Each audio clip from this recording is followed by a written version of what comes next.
Support for Carolina Business Review provided by Grant Thornton. Operating in more than 100 countries, our tax, audit, and advisory professionals specialize in helping companies unlock their growth potential. Grant Thornton, an instinct for growth.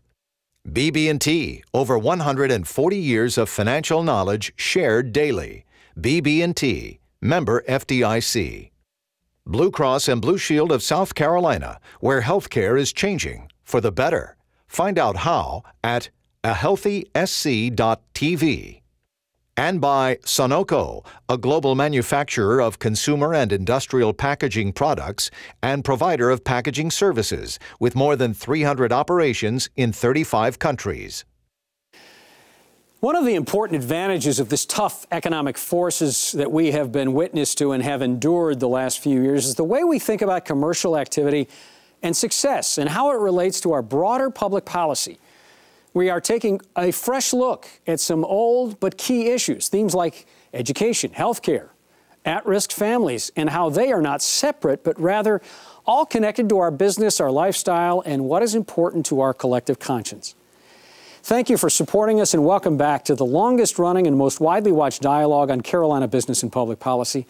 I'm Chris William, and since the darkest days of the Great Recession, it seems the most critical issues are not just about what business wants or economic development, but just as importantly, what are the softer science priorities that pervade our communities? And there are serious conversations going on now and around what we need to be most concerned about for the next decade and beyond. We will begin in a moment, and joining the discussion later, Minor Shaw of the Duke Endowment. Major funding also by Novant Health, including Presbyterian in Charlotte and Forsyth in Winston-Salem, affiliate heart hospitals of the Cleveland Clinic, consistently ranked #1 in the nation for heart care. The Duke Endowment, a private foundation in Charlotte, enriching communities in the Carolinas through higher education, healthcare, rural churches, and children's services. And by Blue Cross and Blue Shield of North Carolina. Who's responsible for rising health care costs? Join Blue Cross and Blue Shield of North Carolina and many others in a candid discussion at letstalkcost.com. This edition of Carolina Business Review was recorded April 5th, 2013. On this week's program, Dr. Lynne Calhoun of the University of North Carolina at Charlotte, Eric Law of Hands On Charlotte, and special guest Minor Shaw, Chair, Board of Trustees, the Duke Endowment.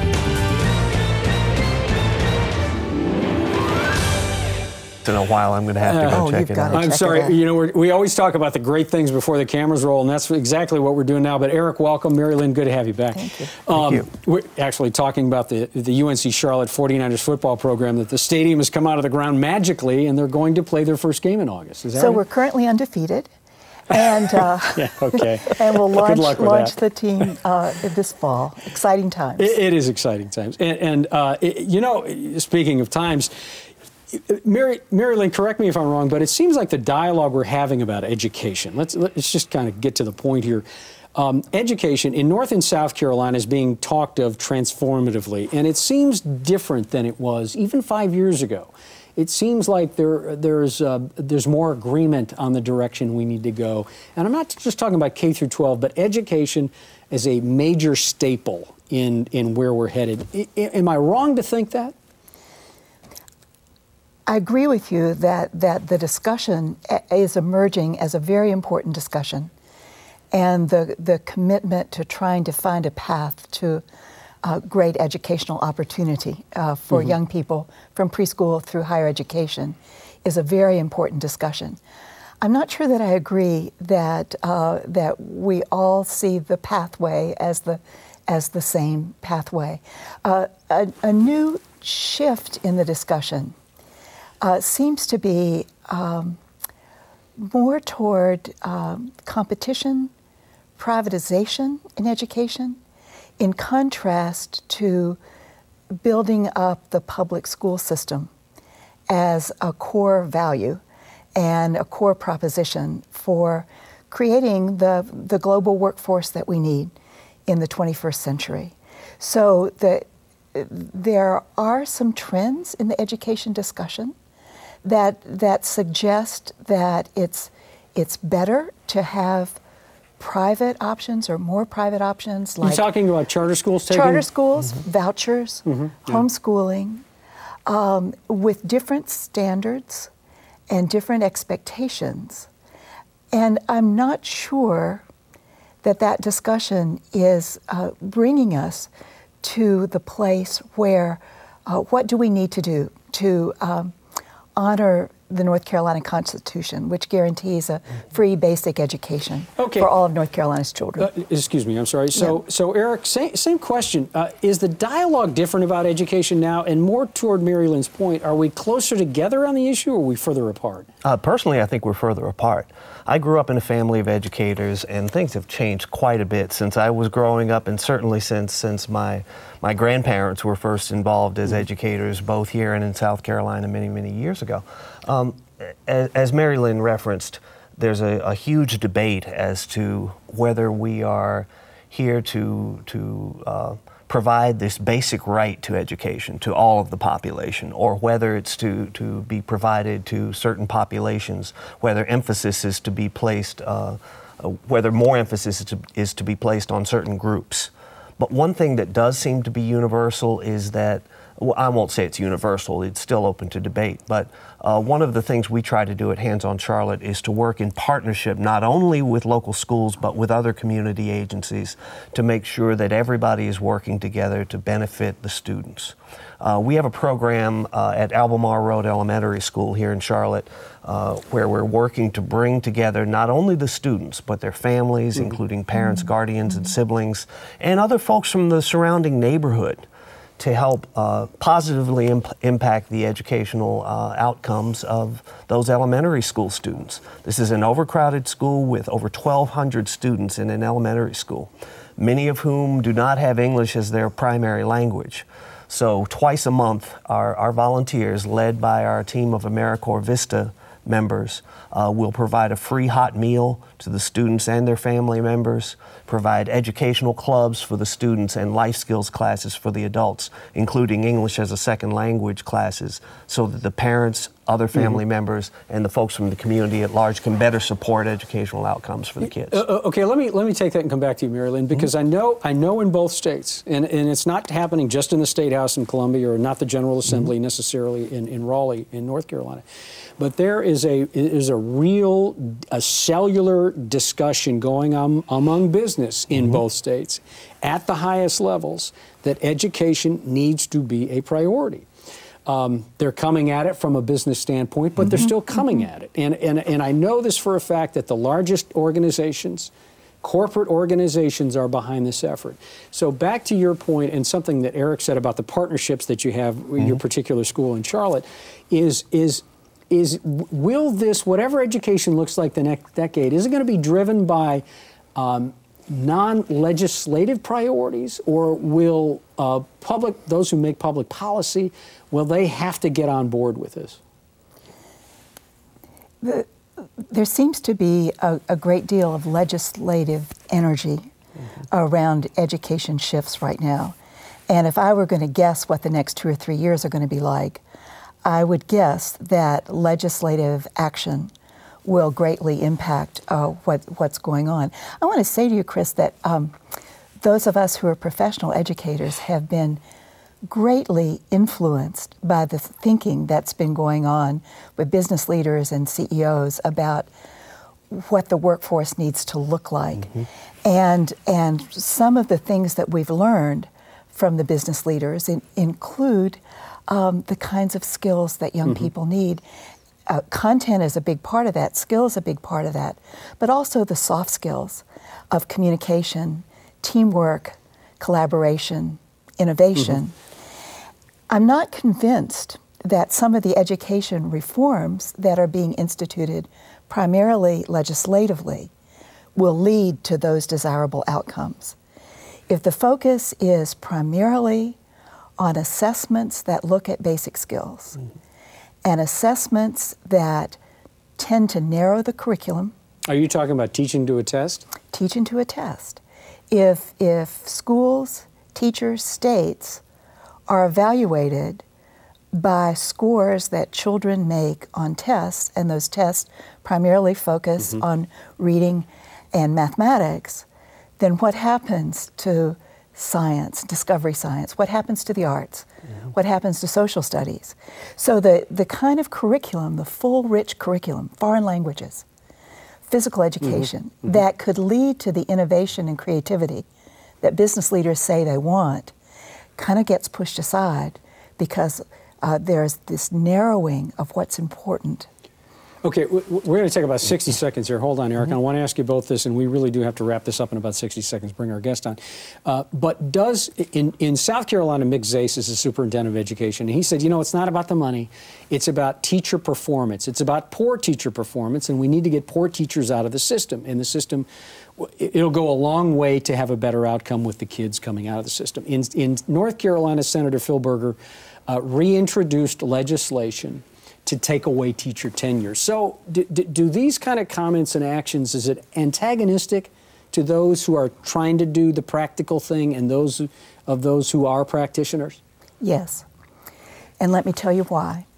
I don't think we're drowning in a bad teacher problem. And because of the practice of tenure does not mean that teachers have their jobs forever. They can be fired. What tenure means is they have to be fired with cause, and there's due process. But through that process of due process, many teachers resign or are guided out that need to be guided out. We have mechanisms for having people leave the profession that need to leave the profession. There are teachers, though, that could do a lot better than they're doing now. Is that process a bit cumbersome, though? It is cumbersome, and streamlining it may be the right thing. But I'd love to hear Senator Berger and other civic leaders talk about what do we know that works? What's the professional development that energizes teachers to do amazing things? And we're not seeing that. Yeah. We're seeing accountability only, and accountability in a very narrow and somewhat punitive way. If a state leader says we need to get rid of bad teachers, there's a lot not being said that could change our schools dramatically. Unfortunately, you know, we didn't mean to spend that much time on it, but we're out of time. We're going to bring our guest in. We'll have a chance to chat with him. Thanks for your patience, Eric. Next week on this program, back on this program, actually, Rick Elias is the chairman and CEO of Red Ventures, a South Carolina company. And speaking of South Carolina, he is the director of the South Carolina Department of Transportation. Robert St. Onge will be here talking about many of the issues around transportation and infrastructure in the Palmetto State. That is always a dialogue worth talking about. You know, you'd have to be hard-pressed to find anyone, and I literally mean anyone, who does not have a deferential word about our guest. She has been described as thoughtful, reflective, respectful, smart, and gracious. And lucky for this region, she now leads one of the nation's largest private foundations whose sole focus is within the borders of North and South Carolina. Joining us now, again, is Minor Shaw, Chair of the Board of Trustees at the Duke Endowment. Madam Chair, welcome. Good to have you back. Thank you, Chris. Appreciate it. Good to be here. You had a chance to listen to part of the dialogue, Minor, and we're not going to go down the whole road of education, but let's go back to 2008 for a moment.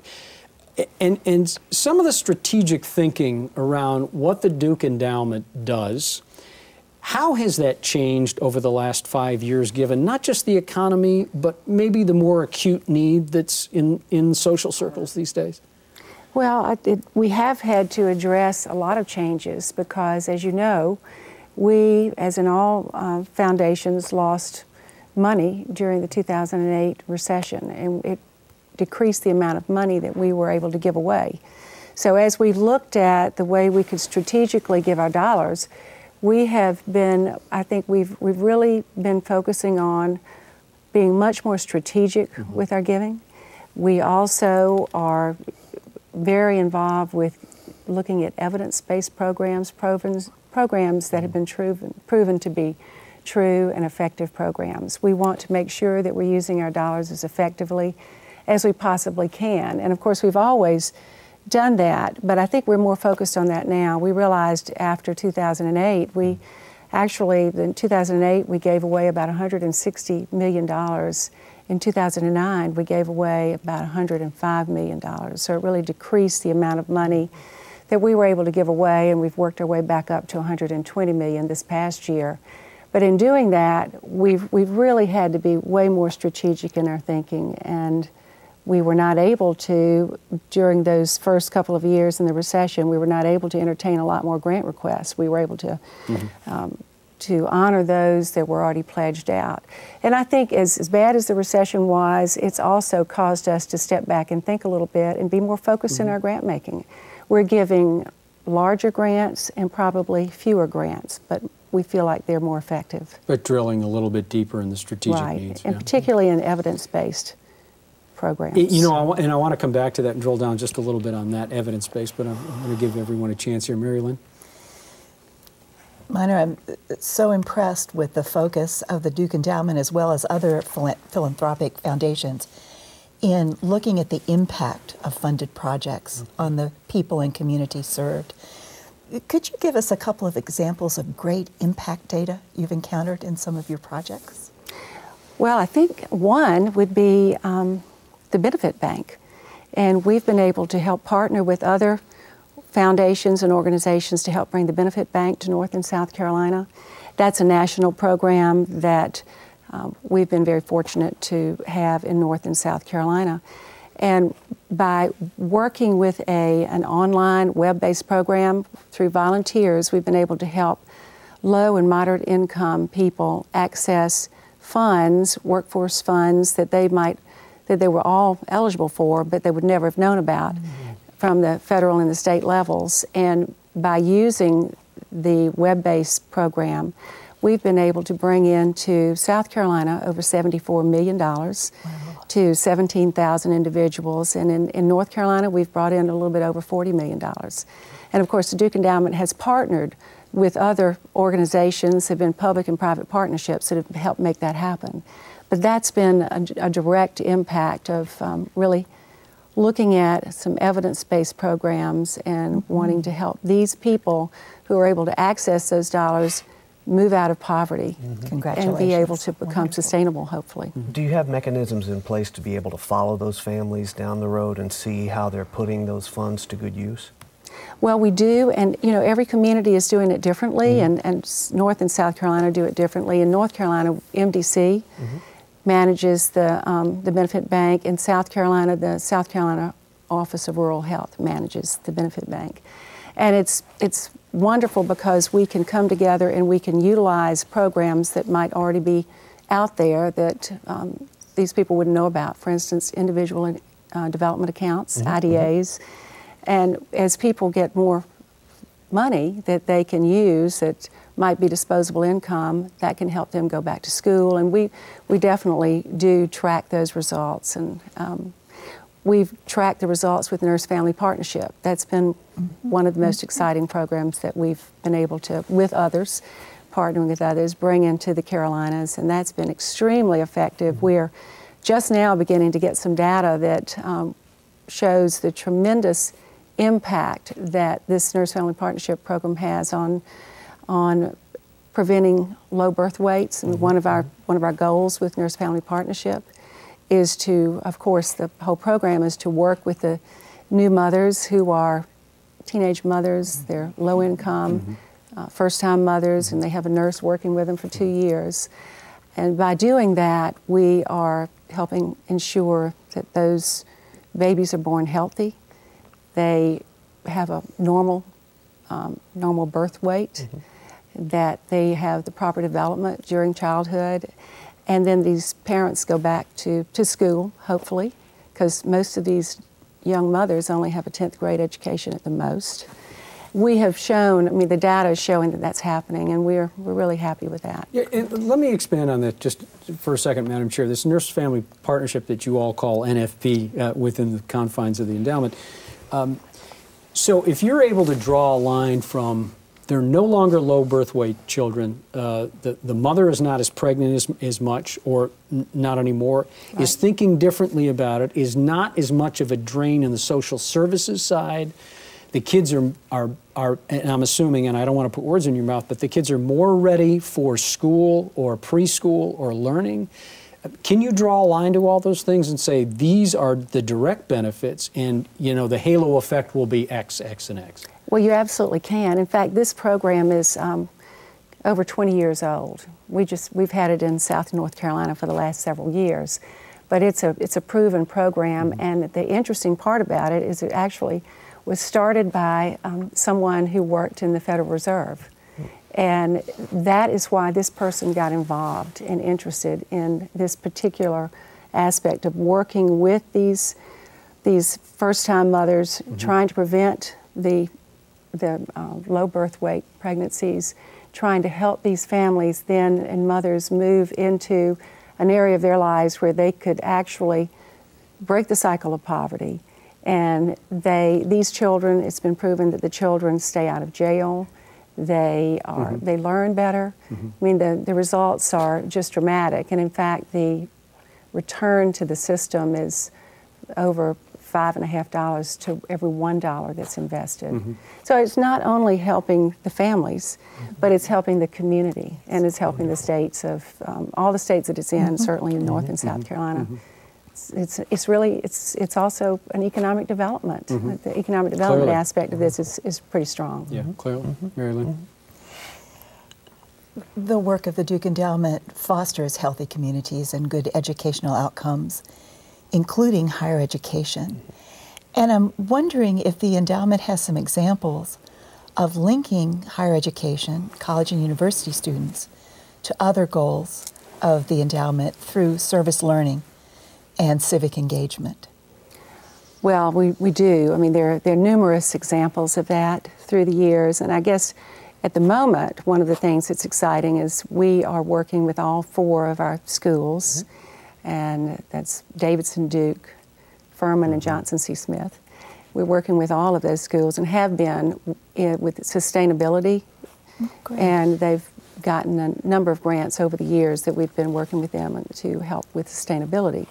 And in particular, right now, each of the schools has a grant to help them work with farming and community gardening and that sort of thing. And each school is doing it a little bit differently. Johnson C. Smith is doing hydroponic gardening, and they are working also with gardens on their community and working with the surrounding neighborhoods, particularly in the neighborhoods where the residents are not able to have community gardens. Johnson C. Smith is reaching out to those neighborhoods, and I know that Furman and Duke in particular have been working with farmers and bringing in, Furman is having a seminar to try to help work with the farmers, the community farmers in the area, and they have a farm on the premises at Furman, and so giving back to the community.